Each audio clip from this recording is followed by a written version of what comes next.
some important theory in accounts. So international accounting day कौन सी day पे मनाया जाता है? Write down. International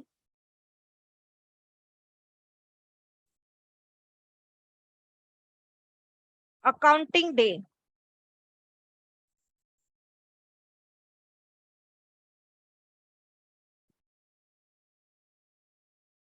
international accounting day किस डे पे मनाया जाता है?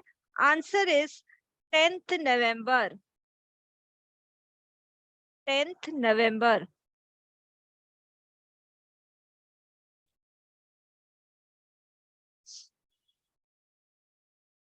यदि हम बोलते हैं conventional system of accounting, conventional system of accounting,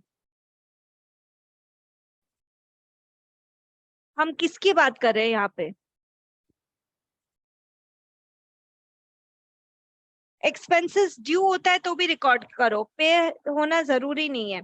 तो कन्वेंशनल सिस्टम ऑफ अकाउंटिंग का मतलब क्या है? It is Indian system of accounting. Indian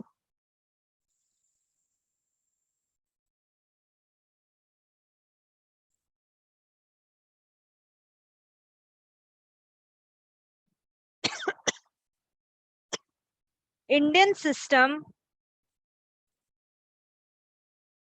of accounting.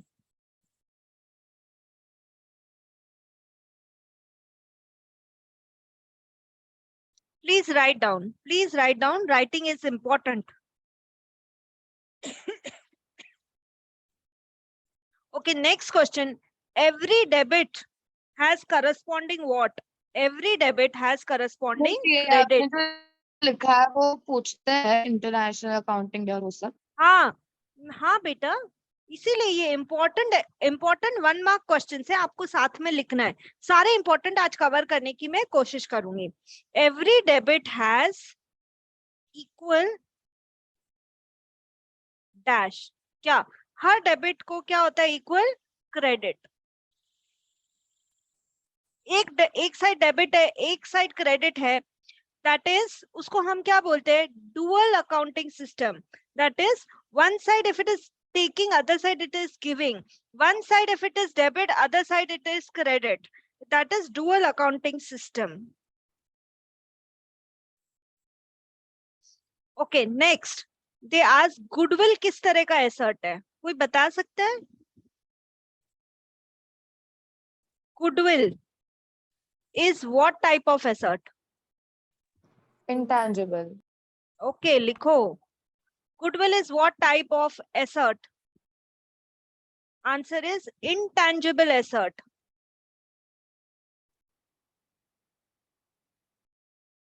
That is, it cannot be seen, देखा नहीं जा सकता, it cannot be touched, but it has monetary value. Goodwill, patent, trademark, copyright, 4 intangible asset होते हैं।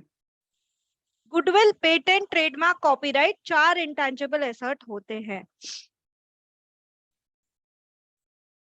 अब जैसे मैंने आपको बताया कि मान लो राधा अकाउंट, मोहन अकाउंट, ये पर्सनल अकाउंट होते हैं। यदि कोई क्लब्स का या सोसाइटीज का नाम है, गोरेगांव स्पोर्ट्स क्लब अकाउंट, या मान लो रिलायंस कंपनी अकाउंट, या कोई म्युनिसिपल कॉर्पोरेशन है, ये सब पर्सनल अकाउंट होते हैं। अब मैं आपसे पूछ रही हूँ, प्रीपेड एक्सपेंसेस किस तरह का अकाउंट है? नेक्स्ट क्वेश्चन, प्रीपेड एक्सपेंसेस किस तरह का अकाउंट है? Prepaid expenses personal account. शाबाश। प्रीपेड एक्सपेंसेस क्योंकि हमने पहले किसी इंसान को दे दिया, या outstanding expenses, that is expenses due but not paid. Due हो गया था, मान लो किसी की सैलरी ड्यू हो गई, आपने अभी तक पे नहीं की है, तो प्रीपेड एक्सपेंसेस, प्लीज ये इंपॉर्टेंट है, ध्यान करो। प्रीपेड एक्सपेंसेस हो और आउटस्टैंडिंग एक्सपेंसेस। प्रीपेड मतलब पहले दे देना, ड्यू होने से पहले दे देना। आउटस्टैंडिंग मतलब due but not paid, and outstanding expenses.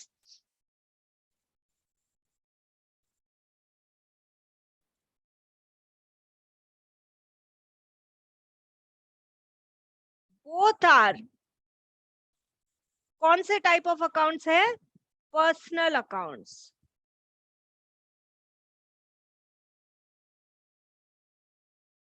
Next, debit the receiver, credit the what, ये भी पूछते हैं। Giver. Okay, very good part. Debit the receiver, ये कौन से, देखो हमने बोला 3 तरह के अकाउंट है, personal, real, nominal. Debit the receiver, credit the giver, कौन से अकाउंट का रूल है? पर्सनल। ओके, तो एक ही बच्चा क्यों जवाब दिया? Debit the receiver, credit the dash, तो आंसर है debit the receiver, credit the giver. कौन से अकाउंट का रूल है? लिखो, पर्सनल अकाउंट का रूल है, personal account rule. Okay, next, इसको कंप्लीट करो। Debit what comes in, credit what dash. Goes out. goes out, okay, तो पहले लिख लेते हैं। लिखो, लिखने से बेहतर कुछ नहीं। डेबिट व्हाट कम्स इन,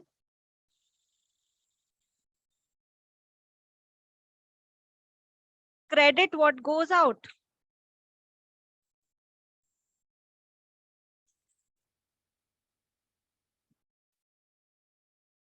कौन से अकाउंट का रूल है ये? Debit what comes in, credit what goes out. Real account. Real account का रूल है। रियल अकाउंट में सारे एसेट्स आते हैं, ओके ना। Next, debit all dash, debit all dash and credit all income and gains. इसको पूरा करो। Debit all expenses. expenses and loss, भाई जब यहाँ पे इनकम एंड गेन है तो दोनों बोलना चाहिए ना, debit all expenses and losses. expenses and loss, ठीक है, expenses and losses, credit all income and gains. तो एक्सपेंस, लॉस, इनकम गेन, ये कौन से अकाउंट का रूल है? लिखो, नॉमिनल। नॉमिनल। ये 3 गोल्डन रूल है और आपके फर्स्ट टर्म में आते ही हैं, आते ही हैं, इनको आना पड़ता है एग्जाम में। Okay, dash is excess of assets over liabilities।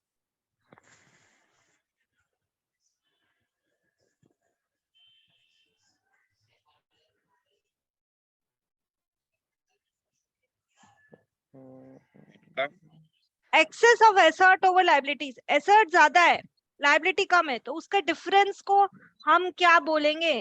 आप ही आंसर करेंगे। excess of assets over liabilities, अरे एक अकाउंटिंग इक्वेशन आंसर है, देखो आंसर है capital. Okay. Capital is excess of assets over liabilities. Please वापस से लिख रही हूँ, अकाउंटिंग इक्वेशन समझो। Capital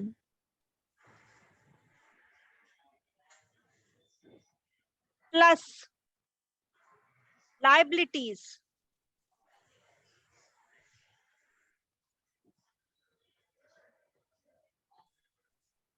is equal to assets. वो एक मिसिंग फिगर ढूंढने को बोल देगा। मान लो उसने दिया है कैपिटल 1 लाख दिया है और एसेट्स 1,50,000 दिया है, तो पूछेगा लायबिलिटीज कितना है।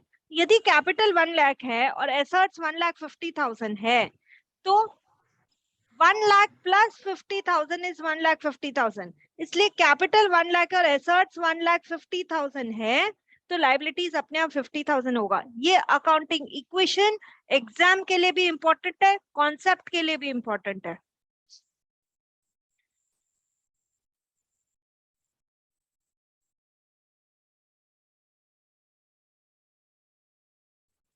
ओके, जो सारे मिसिंग सुनो वाले पहले, कैसे ढूंढेंगे, आप वापस समझाओगे? Accounting equation. अकाउंटिंग इक्वेशन में मिसिंग वाले कैसे ढूंढने हैं, आप वापस अच्छा, समझा सकते मैं एग्जांपल दे रही हूँ। मान लो उन्होंने क्वेश्चन में दिया कैपिटल 1 लाख है, हैं? ठीक है, और एसेट्स 1,50,000 है।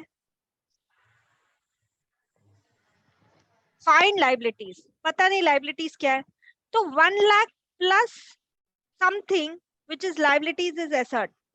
तो मैं 1 लाख में कितना ऐड करूं कि मुझे 1,50,000 मिल जाए?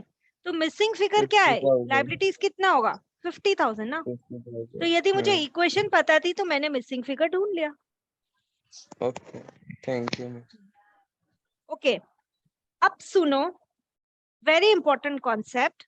हम बुक्स बनाते हैं, यदि हमको फाइनेंशियल पोजीशन ढूंढना है बिजनेस का, दैट इज एसेट्स कितना, लाइबिलिटीज कितना, तो हम बैलेंस शीट बनाते हैं। तो एसेट्स और लाइबिलिटीज जो दिखाता है वो एक स्टेटमेंट है, पहली बात तो वो एक अकाउंट नहीं है। तो ये बात लिखो, balance sheet is an financial statement, it is not an account. लिखो, balance sheet is a financial statement. Balance sheet है क्या, financial statement. It is a financial statement, not an account, prepared on a certain date.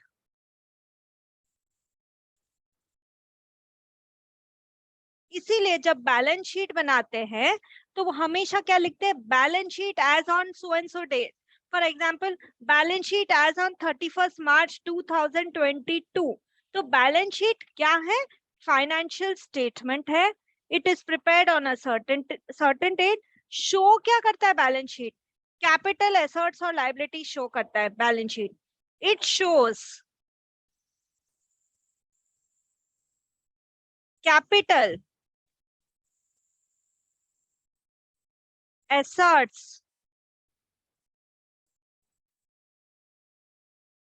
and liabilities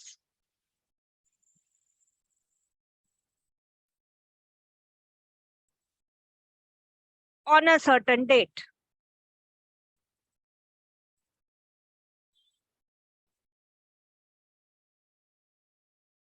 So this is also important 1 mark MCQ. मतलब MCQ in the sense objective question I meant.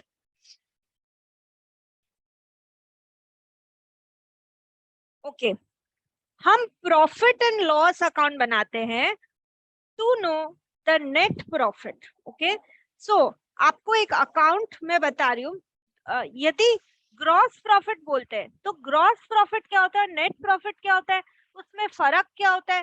देखो, gross profit, मान लो कोई भी आपका business है, raw material खरीद के उसको फिनिश गुड्स में कन्वर्ट करना, तो आपकी फैक्ट्री होगी, फैक्ट्री में परचेज भी होगी रॉ मटेरियल की, डायरेक्ट एक्सपेंसेस लगेंगे जैसे वेजेस हो गया, पावर हो गया। ओके, तो वो सब पे करने के बाद हम फिनिश गुड्स को सेल करेंगे। तो यदि मैं फैक्ट्री की बात करूं, ओपनिंग स्टॉक भी होगा उधर, क्लोजिंग स्टॉक भी होगा, रॉ मटेरियल परचेज होगा, फिनिश गुड्स सेल्स होगा। तो यदि मैं फैक्ट्री की बात करूं, ये सब डायरेक्ट एक्सपेंसेस का प्लस माइनस करके जो मुझे मिलता है वो है ग्रॉस प्रॉफिट। और ग्रॉस प्रॉफिट कहाँ फाइंड आउट करते हैं, तो उसका आंसर है ग्रॉस प्रॉफिट ट्रेडिंग अकाउंट में फाइंड आउट करते हैं।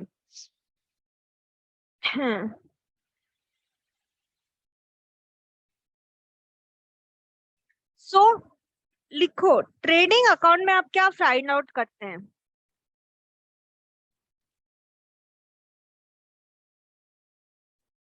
ट्रेडिंग अकाउंट हम क्यों बनाते हैं, to find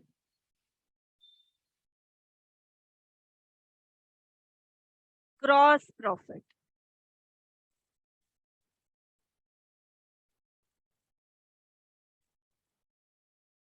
and profit and loss account आप क्यों बनाते हैं? देखिए प्रॉफिट एंड लॉस अकाउंट में सारे इनडायरेक्ट इनकम, इनडायरेक्ट एक्सपेंसेस आते हैं।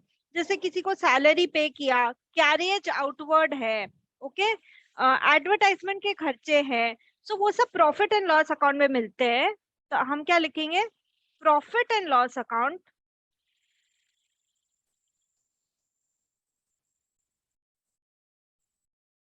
क्यों बनाते हैं? To find net profit.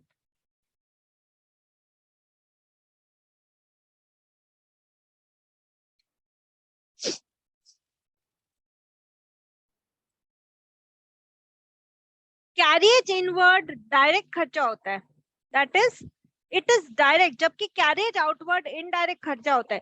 कोई भी सामान को फैक्ट्री में लेकर आना, तो भाई सर पे तो लाद के नहीं लाओगे ना, किसी ना किसी में तो उसको डालोगे फिर लाओगे। तो हमेशा याद रखो कैरियज, ये इंपॉर्टेंट है children, carriage inward trading account में आता है। राइट डाउन, कैरियज इनवर्ड कहाँ आता है?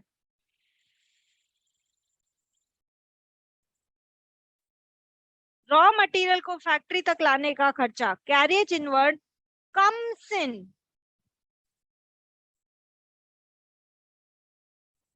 trading account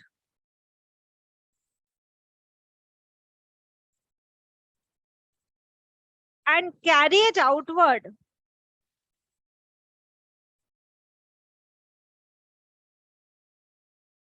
comes in carriage outward। अब आप फिनिश गुड्स को मार्केट में पहुंचा रहे हो, तो कैरियज आउटवर्ड इनडायरेक्ट एक्सपेंस है, that will come in profit and loss account. देखो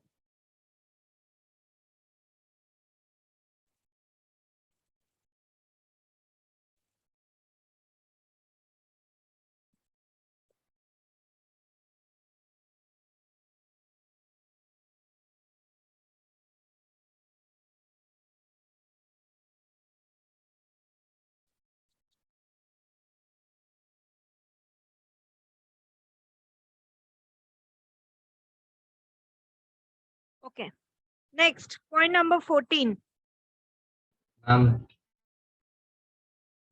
हाँ बोलिए।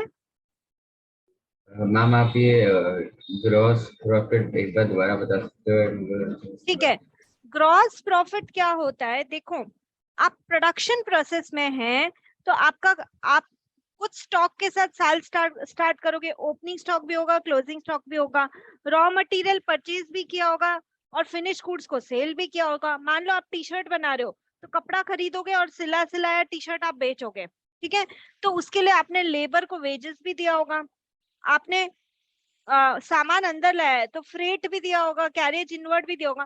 तो जो भी डायरेक्ट खर्चे, फैक्ट्री के खर्चे, वो ट्रेडिंग अकाउंट में आते हैं। वो क्यों बनाते हैं? हम ग्रॉस प्रॉफिट ढूंढने के लिए। जबकि जो इनडायरेक्ट खर्चे हैं वो प्रॉफिट एंड लॉस अकाउंट में आते हैं। वो क्यों बनाते हैं? हम नेट प्रॉफिट ढूंढने के लिए। इनडायरेक्ट खर्चे जैसे कि एडवर्टाइजमेंट एक्सपेंसेस, लोगों को सैलरी दिया आपने, उसके बाद डेप्रिसिएशन हुआ, वाटर बिल का खर्चा है, इलेक्ट्रिसिटी का चार्जेस का खर्चा है, तो ये सब इनडायरेक्ट एक्सपेंसेस है।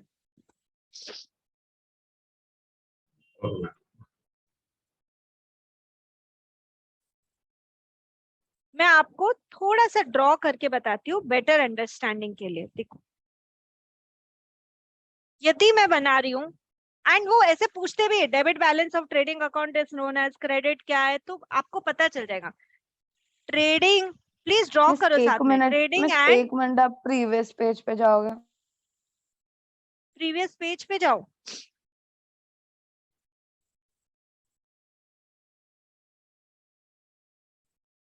ये लो,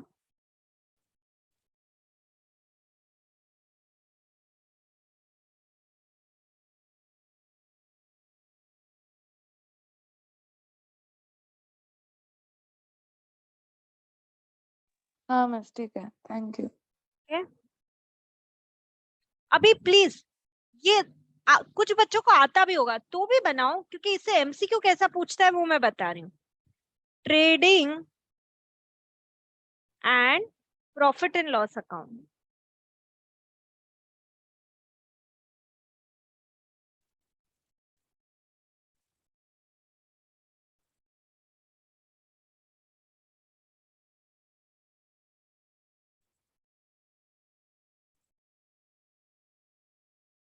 प्लीज बनाना, इससे आपको एमसीक्यू रटना नहीं है, समझना है।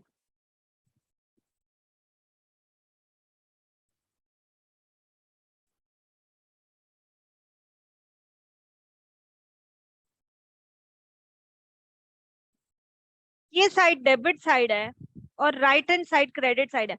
वो ये भी पूछते हैं, right hand side of the account is known as credit side, left hand side of the account is known as debit side of the account. Okay, तो सबसे पहले ओपनिंग स्टॉक से हम स्टार्ट करते हैं। डेबिट साइड को to बोलते हैं, क्रेडिट साइड को बाय बोलते हैं। सबसे पहले ओपनिंग स्टॉक,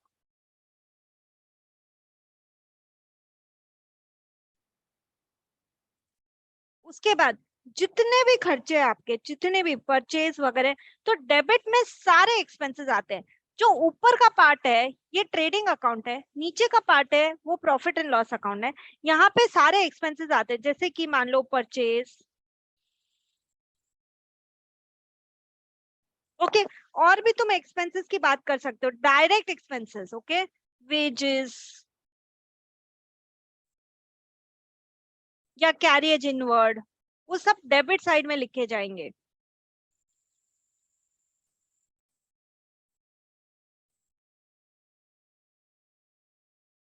और क्रेडिट साइड में सेल्स, जो पैसा आ रहा है, या क्लोजिंग स्टॉक।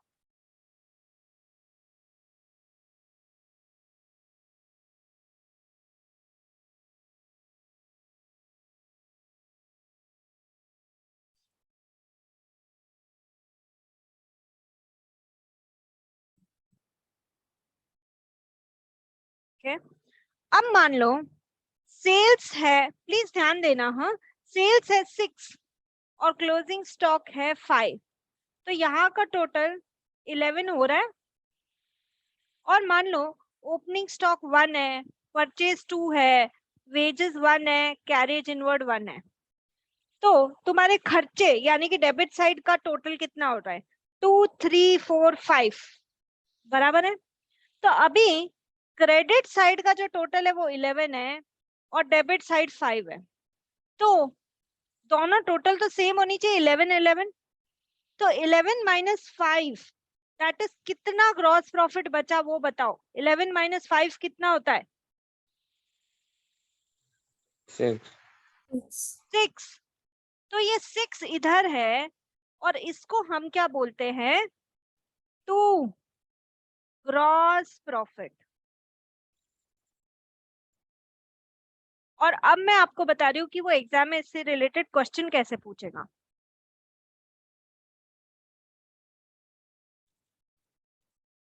ट्रेडिंग अकाउंट का डेबिट साइड को के बैलेंस को क्या बोलते हैं और ट्रेडिंग अकाउंट के क्रेडिट साइड के बैलेंस को क्या बोलते हैं? देखो, ये जो राइट हैंड साइड है ये क्रेडिट साइड है, जो लेफ्ट हैंड साइड है वो डेबिट साइड है। लेफ्ट हैंड साइड में सारे एक्सपेंस लिखना है, राइट हैंड साइड में सारी इनकम लिखना है। Debit side balance of trading account means, मेरा क्वेश्चन है, यदि डेबिट बड़ा होता है तो इसका मतलब, यहाँ पे डेबिट छोटा था, सिर्फ 2 3 4 5 ही था टोटल, तो यदि डेबिट छोटा है और क्रेडिट बड़ा है इसका मतलब तो ग्रॉस प्रॉफिट है। एंड यदि डेबिट साइड में ज्यादा आइटम आ गए क्रेडिट से तो इसका मतलब ग्रॉस लॉस है। लिखो question, I think question 14।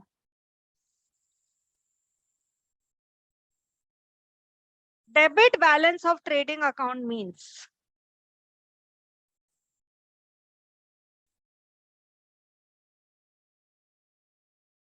debit balance of trading account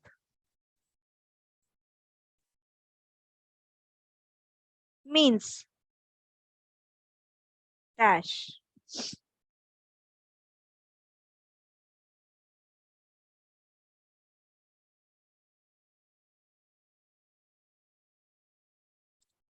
ठीक है, तो अभी कौन सी साइड आप देखो, यदि क्रेडिट बैलेंस है, क्रेडिट हैवियर है, इसका मतलब तो प्रॉफिट है, लेकिन डेबिट हैवियर है इसका मतलब क्या है? लॉस है। तो debit balance of trading account means what? Trading account है इसलिए वो नेट नहीं होगा, वो होगा ग्रॉस। और क्योंकि डेबिट हैवियर है, डेबिट मतलब डेबिट हैवियर चला गया, ग्रॉस तो it is loss. Gross loss. यदि डेबिट हैवियर है, मान लो यहाँ पर तो 11 है और ये सारा एक्सपेंस, चलो यदि मैं इसको हटा दूं, ये 6 + 5 11 है। डेबिट साइड में मान लो ओपनिंग स्टॉक 3 था, परचेज 6 था, ये भी 2 था, और कैरिज इनवर्ड मान लो 4 था। अब यदि अपन देखें तो क्रेडिट साइड में 11 ही है, जबकि डेबिट साइड में 6 7 8 9 10 11 12 13 14 15। ठीक है, तो यदि डेबिट बैलेंस हैवियर हो जाता है तो क्या होता है? वो डेबिट बैलेंस हैवियर है तो वो ग्रॉस लॉस है। जबकि यदि वो ऐसे पूछते हैं क्रेडिट बैलेंस, क्रेडिट ज्यादा होना अच्छा है क्योंकि क्रेडिट साइड में तुम इनकम रिकॉर्ड कर रहे हो, सेल से तुम्हारी कमाई हो रही है, तो credit balance of trading account means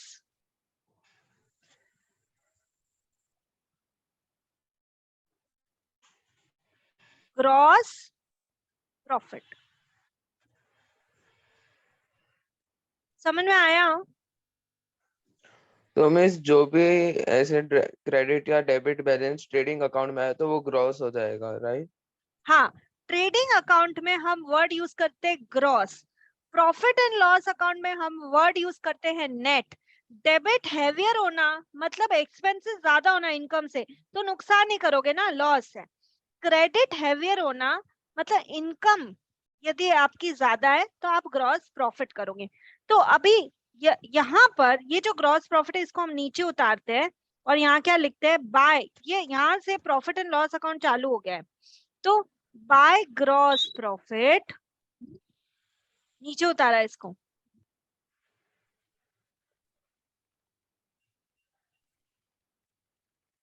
brought down, ये 6 नीचे उतारा। कोई भी इनकम है, इनडायरेक्ट इनकम, वो P&L के क्रेडिट में आएगी, जैसे कि बाय रेंट रिसीव्ड। एग्जाम्पल दे रही हूँ सिर्फ, वो पूछता है रेंट रिसीव्ड कहाँ आएगा, तो आपको क्या बताना है? प्रॉफिट एंड लॉस के क्रेडिट में आएगा रेंट रिसीव्ड। जैसे रेंट रिसीव्ड हुआ या कमीशन रिसीव्ड हुआ,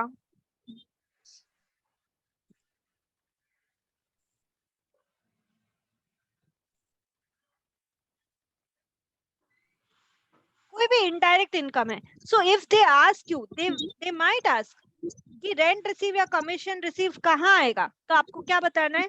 प्रॉफिट एंड लॉस की क्रेडिट में आएगा, because it is income.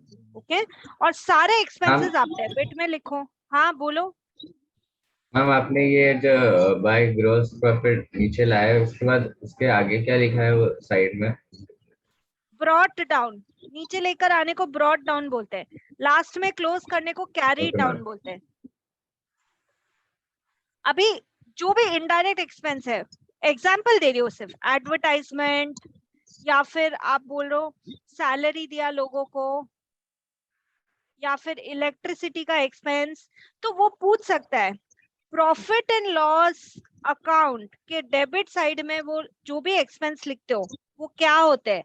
Indirect expense होते हैं। इलेक्ट्रिसिटी,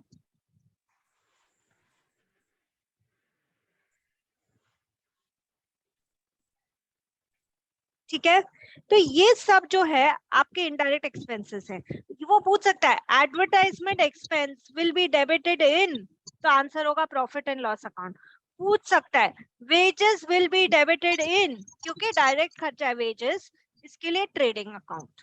ठीक है, वेजेस फैक्ट्री वर्कर्स को डायरेक्ट काम करने के लिए दिया जाता है प्रोडक्शन प्रोसेस में, जबकि सैलरी ऑफिस एम्प्लॉयज को दिया जाता है, इसलिए P&L में। Advertisement, salary, electricity. फिर जो भी तुम्हारी इनकम है वो यदि हैवियर है एक्सपेंसेस से, इनकम बड़ी होती है और एक्सपेंसेस कम होते हैं, तो क्या होता है? प्रॉफिट होता है। और प्रॉफिट एंड लॉस अकाउंट का जो प्रॉफिट है उसको क्या बोलते हैं? Net profit. तो लिखो इधर, टू नेट प्रॉफिट।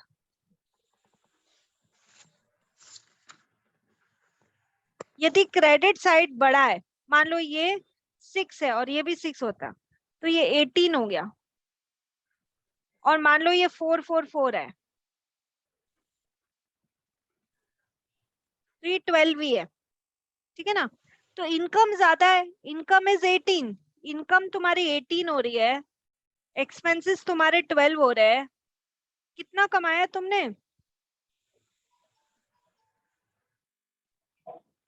6 जो कमाया है उसको क्या है?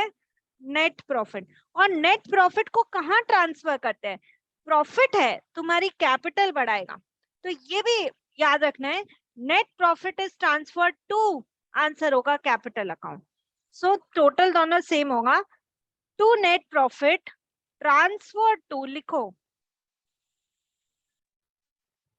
Transfer to capital account.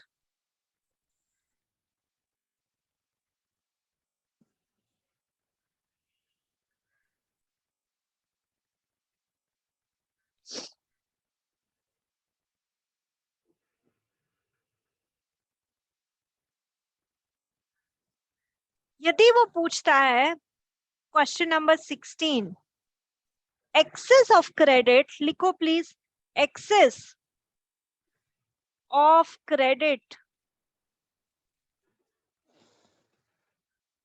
excess of credit over debit, excess of credit over debit in profit and loss account indicates, in profit and loss account indicates what? तुम बताओ ना। यदि क्रेडिट ज्यादा है डेबिट से प्रॉफिट एंड लॉस अकाउंट में, it indicates what? Profit. क्या बोल रहे हो? प्रॉफिट ज्यादा हुआ ना, तो हाँ, तो super profit. Profit and loss के प्रॉफिट को क्या बोलेंगे? यदि क्रेडिट ज्यादा है डेबिट से प्रॉफिट एंड लॉस अकाउंट में, तो क्या क्या मिला तुमको? Net net profit. प्रॉफिट। तो वो बोलो ना, नेट प्रॉफिट, ग्रॉस नहीं, नेट। नेट बोला मैंने, ओके, नेट प्रॉफिट। ट्रेडिंग में ग्रॉस और प्रॉफिट एंड लॉस में नेट। यदि क्रेडिट ज्यादा होता है डेबिट से, तो वो होता है आपका प्रॉफिट। यदि डेबिट ज्यादा होता है क्रेडिट से, डेबिट यानी एक्सपेंस ज्यादा हो गए, क्रेडिट यानी इनकम से एक्सपेंस ज्यादा करोगे तो लॉस ही होगा ना।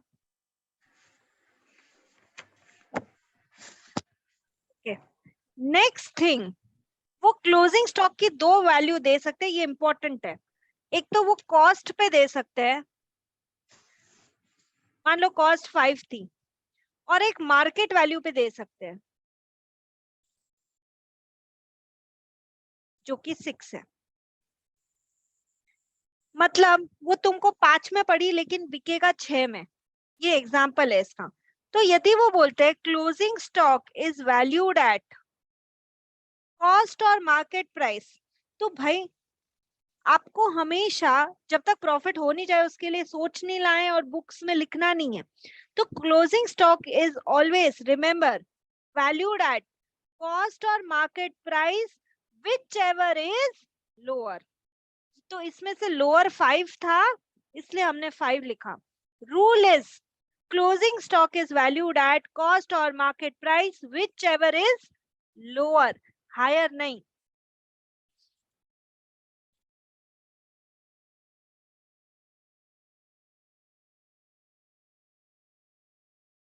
ओके, ड्राइंग क्या होता है वो हमने समझा था कि प्रोप्राइटर यदि बिजनेस से कुछ विड्रॉ करके पर्सनल पर्पस के लिए घर लेके जाए उसको ड्राइंग बोलते हैं, ठीक है। सो अब बिजनेस ये बोल सकता है कि इंटरेस्ट ऑन ड्राइंग हम चार्ज करेंगे, क्योंकि ओनर और बिजनेस दो सेपरेट एंटिटी है। तो इंटरेस्ट ऑन ड्राइंग यदि क्वेश्चन कुछ नहीं बोल रहा है तो कितने महीने के लिए चार्ज होगा ये भी वो पूछते हैं। Interest on drawing, charge for, interest on drawing देखो ड्राइंग हमको ये मानना पड़ेगा कि जो पीरियड है वो 12 मंथ्स का है, और क्योंकि क्वेश्चन ने कुछ नहीं बोला है तो हमको मानना पड़ेगा कि सामान जो वो विड्रॉ करके लेके गया वो साल के बीच में लेके गया, that is 6 months. If question do not say anything, interest on drawing का पीरियड हम कैसे कैलकुलेट करेंगे?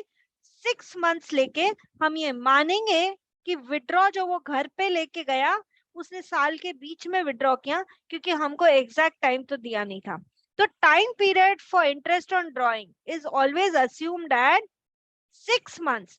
12 मंथ्स का पीरियड था, बीच में घर पे विड्रॉ लेके गया, तो इंटरेस्ट जो लगाएंगे वो 6 महीने के हिसाब से लगाएंगे, 12 महीने के हिसाब से नहीं लगाएंगे. अगर उसने बीच में नहीं विड्रॉ किया, स्टार्टिंग में किया या या तो वो एंड में बता दे, किया, या तो वो बता दे बिगनिंग ऑफ द ईयर, या तो वो बता दे जुलाई में विड्रॉ किया था 1 जुलाई को. नहीं बताया है तो हमेशा मिडिल ऑफ द ईयर में विड्रॉ करने वाला हम लोग को रखना है. कैसे, मैं कैलकुलेशन अभी बस नेक्स्ट में बता रही हूँ आपको. प्लीज रीजॉइन कर